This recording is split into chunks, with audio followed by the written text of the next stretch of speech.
Ladies and gentlemen, today we are discussing about the most repeated MCQs of MD-KIT. This is a second video. What? Second video of past paper of MD-KIT. So ये second video है past paper of MD-KIT की, उसको solve करने जा रहे हैं आज. तो the first question is that children always dash the truth. Children always dash the truth. Children, okay, are speaking, speak, will speak या spoke. लड़के हमेशा क्या करते हैं? स्पीक करते हैं. ठीक, तो this is children is singular, so we have to put speak, not are speaking. ठीक, नॉट विल स्पीकिंग. हमेशा जो लफ्ज इस्तेमाल करता है वो प्लूरल के मीन्स वो प्रेजेंट के लिए इस्तेमाल करता है. मैं हमेशा गाने गाता हूँ, मैं हमेशा सोता हूँ, मैं हमेशा सुबह को जल्दी उठता हूँ. ये बात. ओके, क्वेश्चन नंबर 2 है, she said that she was happy. अब ये डायरेक्ट है या इनडायरेक्ट है? व्हाट? ये क्या बोल रहा है? She said that she was happy. आपको मैं डायरेक्ट और इनडायरेक्ट की पहचान बता दूं कि डायरेक्ट की पहचान जो वन थिंग है वो है डायरेक्ट की पहचान इन्वर्टेड कॉमास. जब भी इन्वर्टेड कामा आ जाए, कोई सेंटेंस इन्वर्टेड कामा में बंद हो, तो वो क्या कहलाता है? डायरेक्ट सेंटेंस कहलाता है. ठीक, और जब वो इनडायरेक्ट कैसे होगा? उसके पास ये इन्वर्टेड कामा नहीं होगी. वो किसमें? रिपोर्टेड स्पीच में.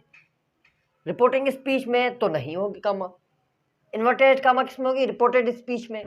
ठीक, इस पार्ट को हम कहते हैं रिपोर्टिंग स्पीच और इस पार्ट को कहते हैं हम रिपोर्टेड स्पीच.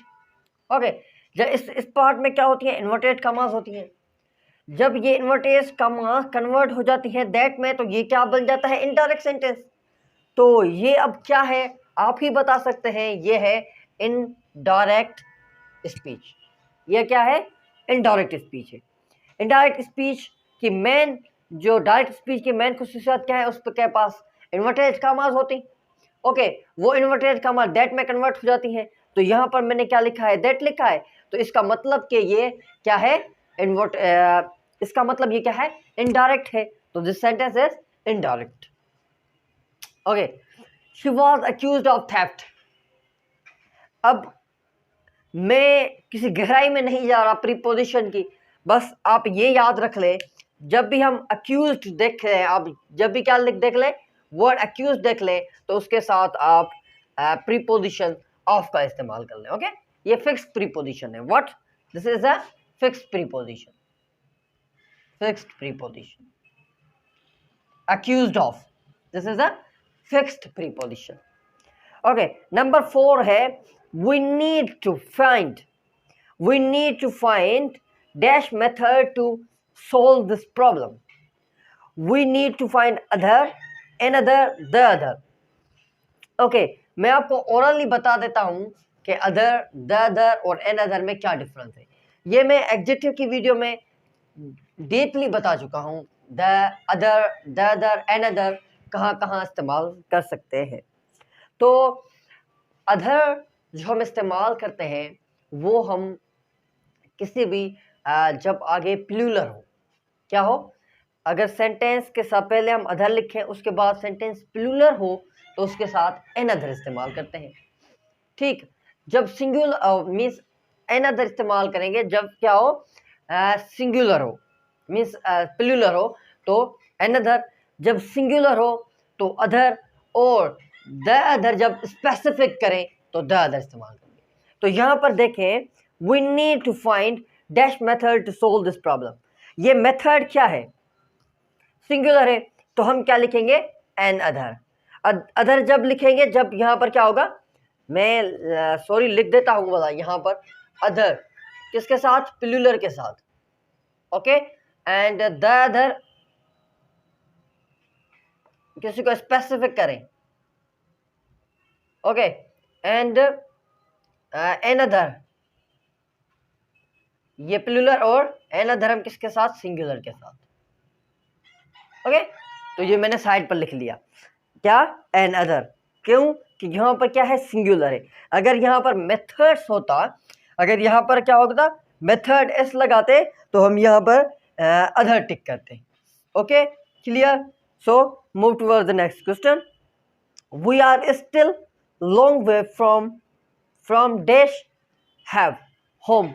तो होम क्या है, home is a countable noun, so countable noun and common noun, तो इसके साथ हम क्या इस्तेमाल करेंगे, आर्टिकल का इस्तेमाल करेंगे।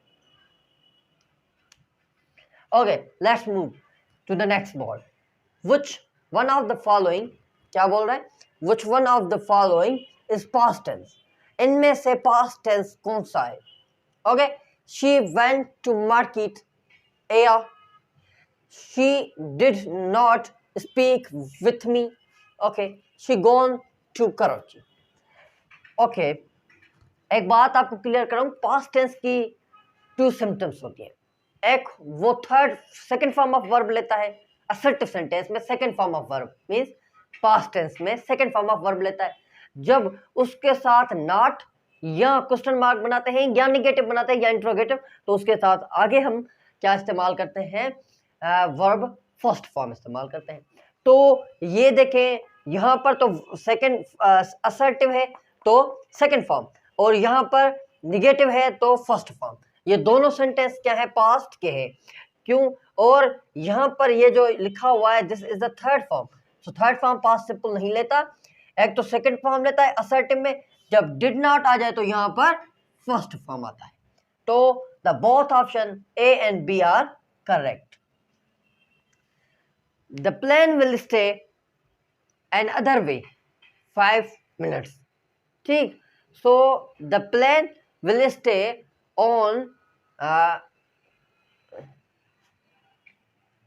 the runway, sorry ये थोड़ा डिफरेंस है, on the runway for 5 minutes means plane रुका रनवे पर कितने मिनट तक, कितने मिनट के लिए, 5 मिनट्स के लिए। तो यहाँ पर क्या इस्तेमाल होगा, 5।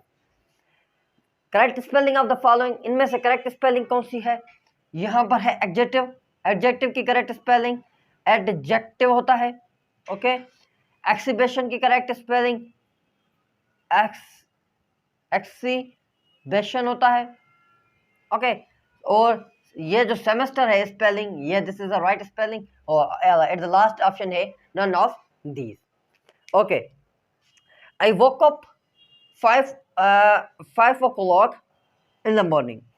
ओके, ये फिक्स टाइम है 5 o'clock, तो इसके साथ हम क्या इस्तेमाल करते हैं, 8, और जब मॉर्निंग वाला टाइम शो होता है उसके साथ हम क्या इन इस्तेमाल करते हैं।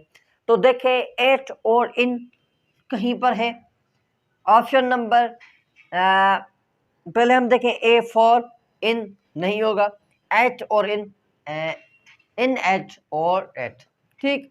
तो यहाँ पर क्या होगा, एट एंड इन होगा। जब भी डे का टाइम शो करें हम और फिक्स टाइम शो करें तो उसके साथ एट इस्तेमाल करते हैं। ओके, सो एट और in, I walk up at 5 o'clock in the morning। Okay, simple. Question number 10 है, she is confident dash winning. तो आप लिखेंगे she is confident for winning, तो she is confident for winning नहीं होता, in winning नहीं होता, टू विनिंग नहीं होता, यहाँ पर होगा नन ऑफ दीज। क्या होगा, नन ऑफ दीज, क्योंकि कॉन्फिडेंट के साथ हम ऑफ का इस्तेमाल करते हैं, तो इसके साथ क्या इस्तेमाल करेंगे, of. She is confident of winning, तो ये होगा। तो ये था second lecture according to the American most repeated question.